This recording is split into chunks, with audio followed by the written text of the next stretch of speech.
بسم اللہ الرحمن الرحیم۔ النحل نام، آیت 68 کے فقرے و اوحا ربک الی النحل سے ماخوذ ہے۔ یہ بھی محض علامت ہے نہ کہ موضوع بحث کا عنوان۔ زمانہ نزول، متعدد اندرونی شہادتوں سے اس کے زمانہ نزول پر روشنی پڑتی ہے۔ مثلا آیت 41 کے فقرے والذین ہاجروا فی اللہ من بعد ما ظلموا سے صاف معلوم ہوتا ہے کہ اس وقت ہجرت حبشہ واقع ہو چکی تھی۔ آیت 106 من کفر باللہ من بعد ایمانہ سے معلوم ہوتا ہے کہ اس وقت ظلم و ستم پوری شدت کے ساتھ ہو رہا تھا، اور یہ سوال پیدا ہو گیا تھا کہ اگر کوئی شخص ناقابل برداشت اذیت سے مجبور ہو کر کلمہ کفر کہہ بیٹھے تو اس کا کیا حکم ہے۔ آیات 112 تا 114 وَضَرَبَ اللَّهُ مَثَلًا قَرْيَةً سے لے کر ان کنتم ایاہ تعبدون کا صاف اشارہ اس طرف ہے کہ نبی صلی اللہ علیہ وسلم کی بعثت کے بعد مکے میں جو زبردست قحط رونما ہوا تھا وہ اس سورے کے نزول کے وقت ختم ہو چکا تھا۔ اس سورہ میں آیت 115 ایسی ہے جس کا حوالہ سورہ انعام آیت 119 میں دیا گیا ہے، اور دوسری آیت 118 ایسی ہے جس میں سورہ انعام کی آیت 146 کا حوالہ دیا گیا ہے۔ یہ اس بات کی دلیل ہے کہ ان دونوں سورتوں کا نزول قریب العہد ہے۔ ان شہادتوں سے پتہ چلتا ہے کہ اس سورے کا زمانہ نزول بھی مکے کا آخری دور ہی ہے، اور اسی کی تائید سورے کے عام انداز بیان سے بھی ہوتی ہے۔ موضوع اور مرکزی مضمون: شرک کا ابطال، توحید کا اثبات، دعوت پیغمبر کو نہ ماننے کے لیے برے نتائج پر تنبیہ و فہمائش، اور حق کی مخالفت و مزاحمت پر زجر و توبیخ۔ مباحث: سورے کا آغاز بغیر کسی تمہید کے یک لخت ایک تنبیہی جملے سے ہوتا ہے۔ کفار مکہ بار بار کہتے تھے کہ جب ہم تمہیں جھٹلا چکے ہیں اور کھلم کھلا تمہاری مخالفت کر رہے ہیں تو آخر وہ خدا کا عذاب آ کیوں نہیں جاتا جس کی تم ہمیں دھمکیاں دیتے ہو۔ اس بات کو وہ بالکل تکیہ کلام کی طرح اس لیے دہراتے تھے کہ ان کے نزدیک یہ محمد صلی اللہ علیہ وسلم کے پیغمبر نہ ہونے کا سب سے زیادہ صریح ثبوت تھا۔ اس پر فرمایا کہ بے وقوفو، خدا کا عذاب تو تمہارے سر پر تلا کھڑا ہے، اب اس کے ٹوٹ پڑنے کے لیے جلدی نہ مچاؤ، بلکہ جو ذرا سی مہلت باقی ہے اس سے فائدہ اٹھا کر بات سمجھنے کی کوشش کرو۔ اس کے بعد فوراً ہی تفہیم کی تقریر شروع ہو جاتی ہے، اور حسب ذیل مضامین بار بار یکے بعد دیگرے سامنے آنے شروع ہوتے ہیں۔ ایک، دل لگتے دلائل اور آفاق و انفس کے آثار کی کھلی کھلی شہادتوں سے سمجھایا جاتا ہے کہ شرک باطل ہے اور توحید ہی حق ہے۔ دو، منکرین کے اعتراضات، شکوک، حجتوں اور حیلوں کا ایک ایک کر کے جواب دیا جاتا ہے۔ تین، باطل پر اصرار اور حق کے مقابلے میں استکبار کے برے نتائج سے ڈرایا جاتا ہے۔ چار، ان اخلاقی اور عملی تغیرات کو مجمل مگر دل نشین انداز سے بیان کیا جاتا ہے جو محمد صلی اللہ علیہ وسلم کا لایا ہوا دین انسانی زندگی میں لانا چاہتا ہے، اور اس سلسلے میں مشرکین کو بتایا جاتا ہے کہ خدا کو رب ماننا جس کا انہیں دعویٰ تھا محض خالی خلی مان لینا ہی نہیں ہے، بلکہ اپنے کچھ تقاضے بھی رکھتا ہے جو عقائد، اخلاق اور عملی زندگی میں نمودار ہونے چاہیے۔ پانچ، نبی صلی اللہ علیہ وسلم اور آپ کے ساتھیوں کی ڈھارس بندھائی جاتی ہے، اور ساتھ ساتھ یہ بھی بتایا جاتا ہے کہ کفار کی مزاحمتوں اور جفاکاریوں کے مقابلے میں ان کا رویہ کیا ہونا چاہیے۔ بسم اللہ الرحمن الرحیم۔ شروع اللہ کے نام سے جو رحمان و رحیم ہے۔ اتی امر اللہ فلا تستعجلوہ سبحانہ وتعالی عما یشرکون۔ آ گیا اللہ کا فیصلہ، اب اس کے لیے جلدی نہ مچاؤ، پاک ہے وہ اور بالا و برتر ہے اس شرک سے جو یہ لوگ کر رہے ہیں۔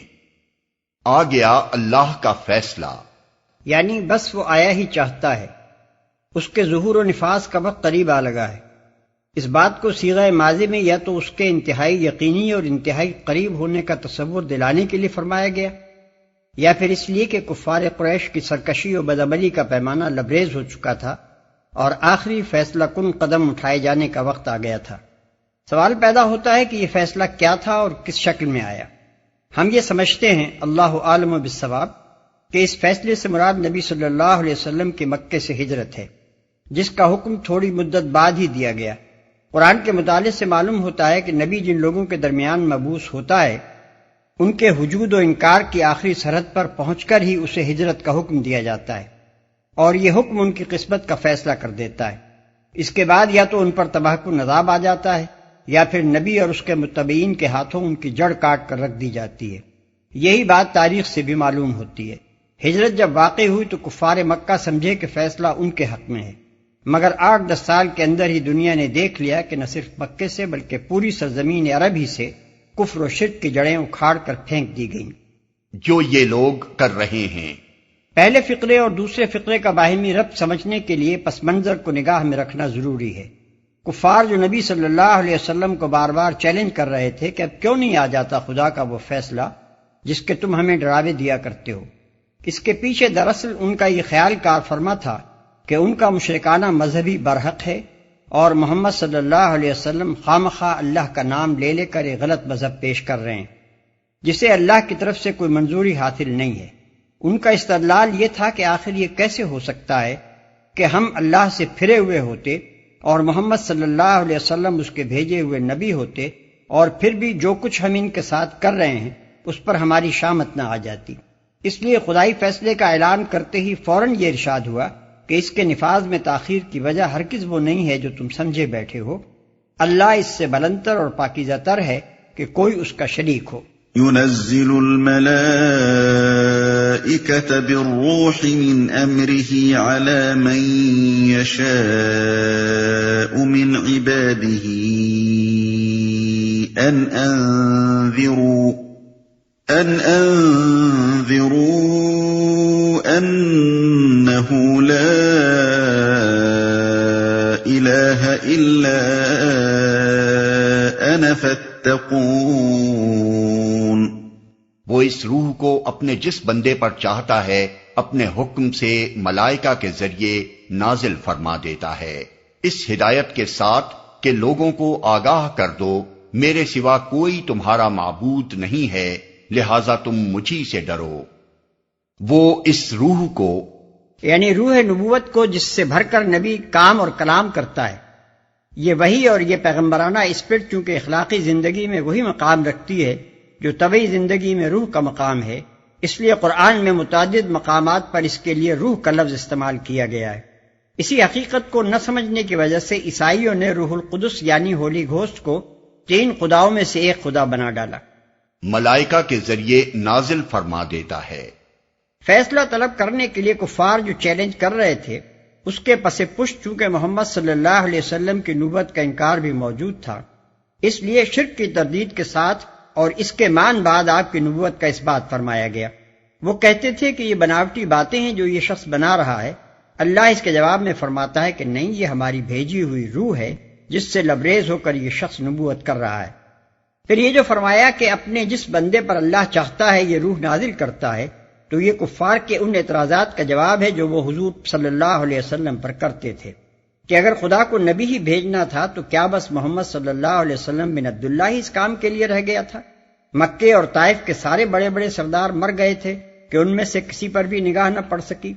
اس طرح کے بیہودہ اعتراضات کا جواب اس کے سوا اور کیا ہو سکتا تھا؟ اور یہی متعدد مقامات پر قرآن میں دیا گیا ہے کہ خدا اپنے کام کو خود جانتا ہے، تم سے مشورہ لینے کی حاجت نہیں ہے۔ وہ اپنے بندوں میں سے جس کو مناسب سمجھتا ہے آپ ہی اپنے کام کے لیے منتخب کر لیتا ہے، لہذا تم مجھی سے ڈرو۔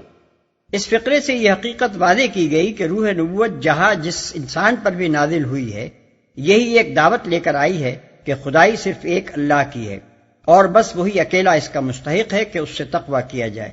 کوئی دوسرا اس لائق نہیں کہ اس کی ناراضی کا خوف، اس کی سزا کا ڈر اور اس کی نافرمانی کے نتائج بد کا اندیشہ انسانی اخلاق کا لنگر اور انسانی فکر و عمل کے پورے نظام کا محور بن کر رہے۔ خلق السماوات والأرض بالحق تعالى عما يشركون۔ اس نے آسمان و زمین کو برحق پیدا کیا ہے، وہ بہت بالا و برتر ہے اس شرک سے جو یہ لوگ کرتے ہیں۔ دوسرے الفاظ میں اس کا مطلب یہ ہے کہ شرک کی نفی اور توحید کا اثبات جس کی دعوت خدا کے پیغمبر دیتے ہیں، اسی کی شہادت زمین و آسمان کا پورا کارخانہ تخلیق دے رہا ہے۔ یہ کارخانہ کوئی خیالی گورکھ دندہ نہیں ہے، بلکہ ایک سراسر مبنی بر حقیقت نظام ہے۔ اس میں تم جس طرف چاہو نگاہ اٹھا کر دیکھ لو، شرک کی گواہی کہیں سے نہ ملے گی۔ اللہ کے سوا دوسرے کی خدائی کہیں چلتی نظر نہ آئے گی۔ کسی چیز کی ساخت یہ شہادت نہ دے گی کہ اس کا وجود کسی اور کا بھی رہین منت ہے۔ پھر جب یہ ٹھوس حقیقت پر بنا ہوا نظام خالص توحید پر چل رہا ہے تو آخر تمہارے اس شرک کا سکہ کس جگہ روا ہو سکتا ہے، جبکہ اس کی تہ میں وہم و گمان کے سوا واقعیت کا شائبہ تک نہیں ہے۔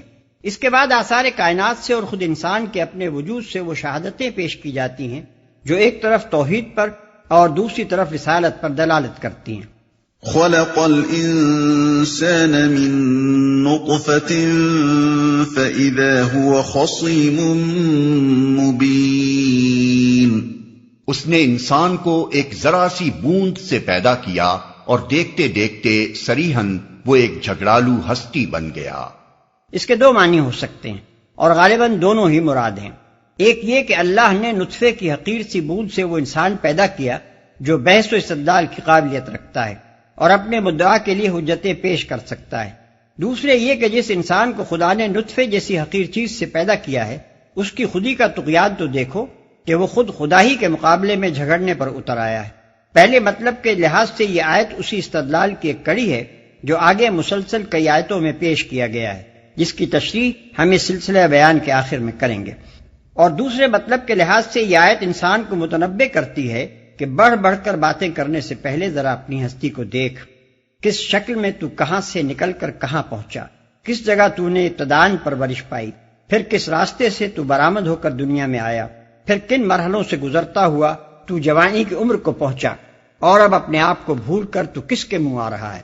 وَالْأَنْعَامَ خَلَقَهَا لَكُمْ فِيهَا دِفْءٌ وَمَنَافِعُ وَمِنْهَا تَأْكُلُونَ۔ اس نے جانور پیدا کیے جن میں تمہارے لیے پوشاک بھی ہے اور خوراک بھی اور طرح طرح کے دوسرے فائدے بھی۔ وَلَكُمْ فِيهَا جَمَالٌ حِينَ تُرِيحُونَ وَحِينَ تَسْرَحُونَ۔ ان میں تمہارے لیے جمال ہے جبکہ صبح تم انہیں چرنے کے لیے بھیجتے ہو اور جبکہ شام انہیں واپس لاتے ہو۔ وَتَحْمِلُ أَثْقَالَكُمْ إِلَى بَلَدٍ لَمْ تَكُونُوا بَالِغِيهِ إِلَّا بِشِقِّ الْأَنفُسِ إِنَّ رَبَّكُمْ لَرَءُوفٌ رَحِيمٌ۔ وہ تمہارے لیے بوجھ ڈھو کر ایسے ایسے مقامات تک لے جاتے ہیں جہاں تم سخت جانفشانی کے بغیر نہیں پہنچ سکتے۔ حقیقت یہ ہے کہ تمہارا رب بڑا ہی شفیق اور مہربان ہے۔ وَالْخَيْلَ وَالْبِغَالَ وَالْحَمِيرَ لِتَرْكَبُوهَا وَزِينَةً وَيَخْلُقُ مَا لَا تَعْلَمُونَ۔ اس نے گھوڑے اور خچر اور گدھے پیدا کیے تاکہ تم ان پر سوار ہو اور وہ تمہاری زندگی کی رونق بنے۔ وہ اور بہت سی چیزیں تمہارے فائدے کے لیے پیدا کرتا ہے جن کا تمہیں علم تک نہیں ہے۔ یعنی بکثرت ایسی چیزیں ہیں جو انسان کی بھلائی کے لیے کام کر رہی ہیں، اور انسان کو خبر تک نہیں ہے کہ کہاں کہاں کتنے خدام اس کی خدمت میں لگے ہوئے ہیں اور کیا خدمت انجام دے رہے ہیں۔ وَعَلَى اللَّهِ قَصْدُ السَّبِيلِ وَمِنْهَا جَائِرٌ وَلَوْ شَاءَ لَهَدَاكُمْ أَجْمَعِينَ۔ اور اللہ ہی کے ذمے ہے سیدھا راستہ بتانا، جبکہ راستے ٹیڑھے بھی موجود ہیں۔ اگر وہ چاہتا تو تم سب کو ہدایت دے دیتا۔ راستے ٹیڑھے بھی موجود ہیں۔ توحید اور رحمت اور ربوبیت کے دلائل پیش کرتے ہوئے یہاں اشارتاً نبوت کی بھی ایک دلیل پیش کر دی گئی ہے۔ اس دلیل کا مختصر بیان یہ ہے، دنیا میں انسان کے لیے فکر و عمل کے بہت سے مختلف راستے ممکن ہیں اور عملاً موجود ہیں۔ ظاہر ہے کہ یہ سارے راستے بیک وقت تو حق نہیں ہو سکتے۔ سچائی تو ایک ہی ہے اور صحیح نظر حیات صرف وہی ہو سکتا ہے جو اس سچائی کے مطابق ہو، اور عمل کے بے شمار ممکن راستوں میں سے صحیح راستہ بھی صرف وہی ہو سکتا ہے جو صحیح نظریہ حیات پر مبنی ہو۔ اس نظریے اور صحیح راہ عمل سے واقف ہونا انسان کی سب سے بڑی ضرورت ہے، بلکہ اصل بنیادی ضرورت یہی ہے، کیونکہ دوسری تمام چیزیں تو انسان کی صرف ان ضرورتوں کو پورا کرتی ہیں جو ایک اونچے درجے کا جانور ہونے کی حیثیت سے اس کو لاحق ہوا کرتی ہیں، مگر یہ ایک ضرورت ایسی ہے جو انسان ہونے کی حیثیت سے اس کو لاحق ہے۔ یہ اگر پوری نہ ہو تو اس کے معنی یہ ہیں کہ آدمی کی ساری زندگی ہی ناکام ہو گئی۔ اب غور کرو کہ جس خدا نے تمہیں وجود میں لانے سے پہلے تمہارے لیے یہ کچھ سر و سامان مہیا کر کے رکھا، اور جس نے وجود میں لانے کے بعد تمہاری حیوانی زندگی کی ایک ایک ضرورت کو پورا کرنے کا اتنی دقیقہ سنجی کے ساتھ اتنے بڑے پیمانے پر انتظام کیا، کیا اس سے تم یہ توقع رکھتے ہو کہ اس نے تمہاری انسانی زندگی کی اس سب سے بڑی اور اصلی ضرورت کو پورا کرنے کا بندوبست نہ کیا ہوگا؟ یہی بندوبست تو ہے جو نبوت کے ذریعے سے کیا گیا ہے۔ اگر تم نبوت کو نہیں مانتے تو بتاؤ کہ تمہارے خیال میں خدا نے انسان کی ہدایت کے لیے اور کون سا انتظام کیا ہے؟ اس کے جواب میں تم نہ یہ کہہ سکتے ہو کہ خدا نے ہمیں راستہ تلاش کرنے کے لیے عقل و فکر دے رکھی ہے، کیونکہ انسانی عقل و فکر پہلے ہی بے شمار مختلف راستے ایجاد کر بیٹھی ہے، جو راہ راست کی صحیح دریافت میں اس کی ناکامی کا کھلا ثبوت ہے۔ اور نہ تم یہی کہہ سکتے ہو کہ خدا نے ہماری رہنمائی کا کوئی انتظام نہیں کیا ہے، کیونکہ خدا کے ساتھ اس سے بڑھ کر بدگمانی اور کوئی نہیں ہو سکتی کہ وہ جانور ہونے کی حیثیت سے تو تمہاری پرورش اور تمہارے نشو و نما کا اتنا مفصل اور مکمل انتظام کرے، مگر انسان ہونے کی حیثیت سے تم کو یوں ہی تاریکیوں میں بھٹکنے اور ٹھوکریں کھانے کے لیے چھوڑ دے۔ تم سب کو ہدایت دے دیتا۔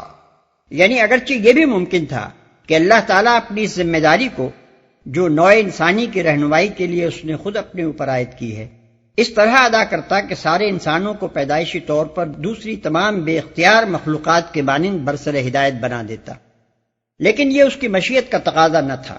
اس کی مشیت ایک ایسی ذی اختیار مخلوق کو وجود میں لانے کی متقاضی تھی جو اپنی پسند اور اپنے انتخاب سے صحیح اور غلط ہر طرح کے راستوں پر جانے کی آزادی رکھتی ہو۔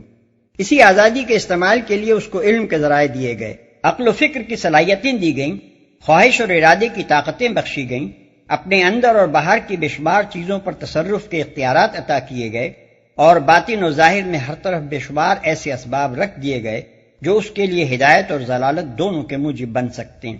یہ سب کچھ بے معنی ہو جاتا اگر وہ پیدائشی طور پر راست رو بنا دیا جاتا، اور ترقی کے ان بلند ترین مدارج تک بھی انسان کا پہنچنا ممکن نہ رہتا جو صرف آزادی کے صحیح استعمال ہی کے نتیجے میں اس کو مل سکتے ہیں۔